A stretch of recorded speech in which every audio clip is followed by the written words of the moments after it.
Divide em dois. Desce aqui. E aqui, aqui ele se divide em dois. Uma parte vai aqui pra frente, uma parte vem aqui pra trás. Depois entra lá embaixo pra dentro. Tá.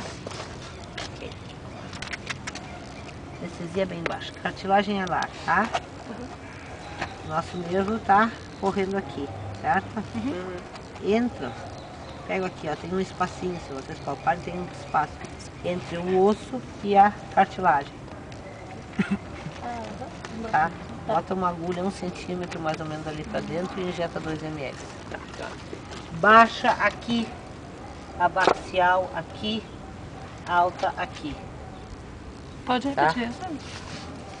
Bem baixa, baixa, abaxial. Abaxial porque ela é exatamente abaixo do boleto. E alta aqui. Então, dividido.